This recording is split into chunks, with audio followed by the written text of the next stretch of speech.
Hey guys, welcome back. So now we're jumping back into Venom and continuing this story that takes place at so many points in the timeline, but for this one we're staying in the present day and we're getting a look at the next step in Meridius' plan, with him wanting to push the Venom symbiote to the next level. And to do so, he sent in Bedlam, the hulking crimson symbiote, who's been given one task, and that's to bring pain. So let's get into it. But first, if you're new to the channel, be sure to subscribe to catch the spills every week. And don't forget to hit that bell up top so we can squat up in the comments for the first hour.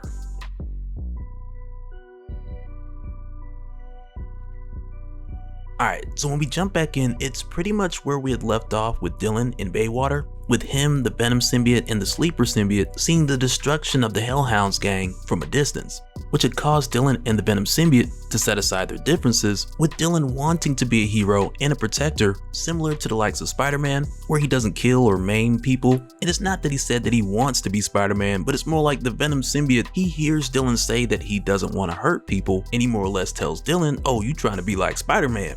But for the Venom symbiote at this point, after going through so much with the loss of Eddie, as well as the recent run-ins with Alchemax and the Life Foundation, and with so many people coming after these guys, seemingly trying to kill them, the Venom symbiote sees it like, well, what's wrong with us dishing out what they're serving? But in this moment when Dylan's like, I'm gonna help these guys, I'm gonna protect them, the Venom symbiote reluctantly goes with Dylan to do it his way, because the last time Dylan went off on his own, he ended up getting captured. But with the two of them getting involved, this of course made the news, which again spun this around like it was another symbiote attack, which like we'd seen had caught the attention of Bedlam. But before we go forward, I just want to say as a quick reminder that all of this has been set up by Meridius, who has been moving through time and manipulating so many pieces on the board. Because even with the media saying that this is a symbiote attack, a lot like what we saw from Liz Allen, who lied and told the media the same thing when Dylan escaped from Alchemax, but this was then followed by the reveal of Liz Allen working with Senator Crane, who like we'd seen, Senator Crane is also working with Carlton Drake, to where in the case of Carlton Drake, he's pretty much a puppet for Meridius,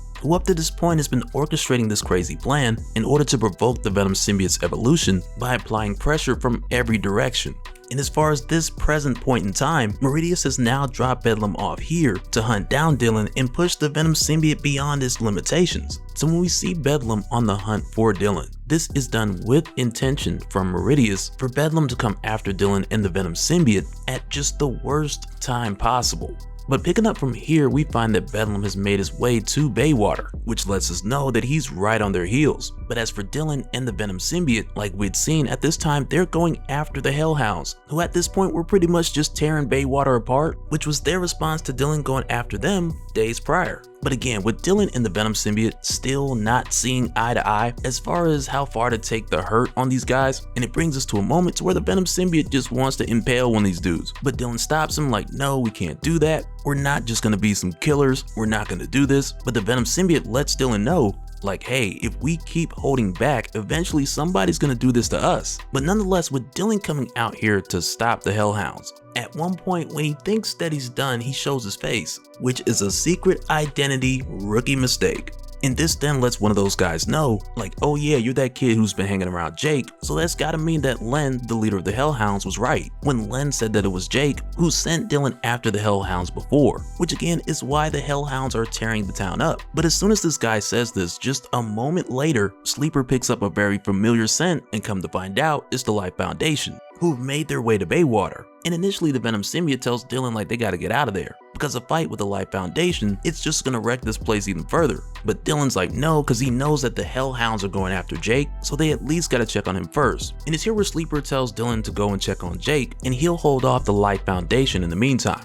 And so back over at Jake's bar, we find that Len and his Hellhounds, they've come to confront Jake, who at this point also has his renegades with him. And really it's here where Len lets Jake know, more or less, that he's bringing the fight to Jake because the hit that he took was just bad for business. And for Len, for him just telling his associates, quote unquote, that he was attacked by an alien, that's not gonna sit well. But if he tells them that it was Jake and his renegades that did it, and then Len goes out and does something about it, then that'll more or less bring things back to normal. But once again, like we know, back when Dylan attacked the Hellhounds, he did this on his own, in an attempt to try to be the hero and come after these guys, since the Hellhounds had already been causing trouble in Baywater prior to this point. And so for Jake, before this escalates and turns into a shootout, he tells Len that we're just gonna settle this the old way and we're just gonna duke it out, because Jake doesn't want to see any more people die. And Len agrees to this because he's just not backing down from a fight. But at this time, in the case of Dylan, who's making his way back over to Jake's bar, he is quickly blindsided by Bedlam. And initially when this happens, and mainly because of the timing of Bedlam, both the Venom symbiote and Dylan, they believe that Bedlam is from the Life Foundation, as if they created him and sent Bedlam out themselves. And initially when this happens, Bedlam is just dragging these guys. But the Venom symbiote makes a good point to Dylan, because through the course of this, the Venom symbiote asks Dylan, like, hey, we do need to get out of here and get to Jake, right?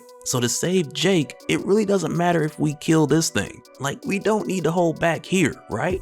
And of course, Dylan's like, yes, we need to get Jake, and no, we don't need to hold back here. And it's right then when the two of them start to fight back. But through the course of this, with Venom telling Bedlam that it doesn't matter how much the Life Foundation has juiced this guy up, that this isn't gonna end well for him. And Bedlam's like, you really don't have any idea what I am, do you? And when Venom tells him, we know exactly what you are.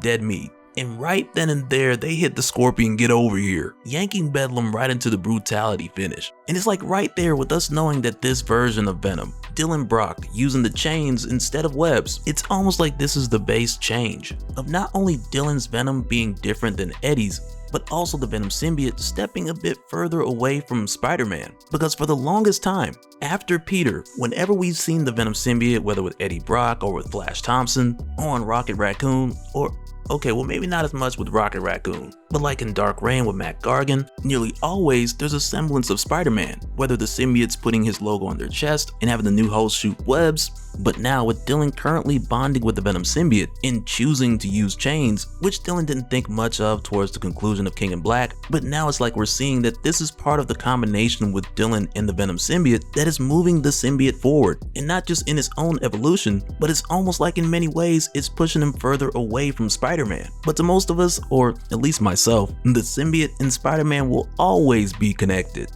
But at this point, with Dylan and the Venom symbiote making their way back to Jake's bar, at this point through the course of Jake's fight, he's taken a number of hits, but he won't go down. And this just has Len like, come on, man, like just stay down. And it even comes to the point to where Len tells one of his hellhounds to shoot Jake, but dude just tells Len like, nah man, you know the grease pit rules. And if Len wants to break him, he gotta do it himself.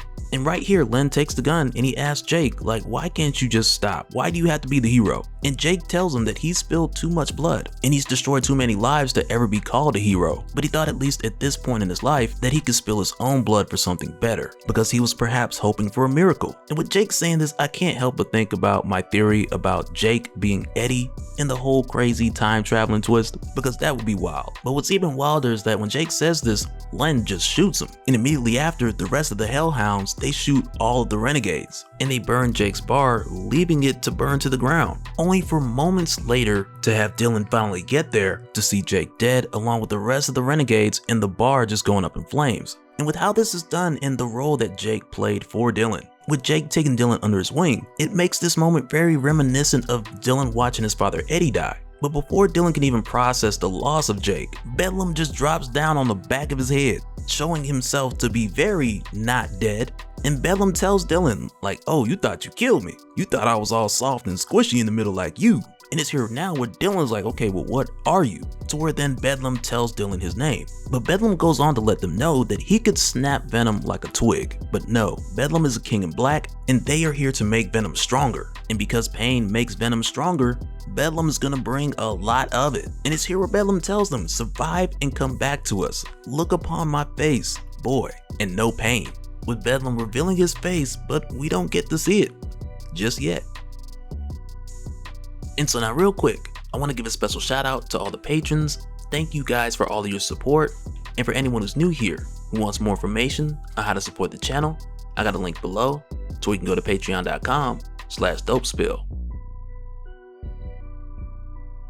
But that'll do it for this one, guys. Let me know your thoughts down in the comments below, and we'll do it again on the next one. Alright, later.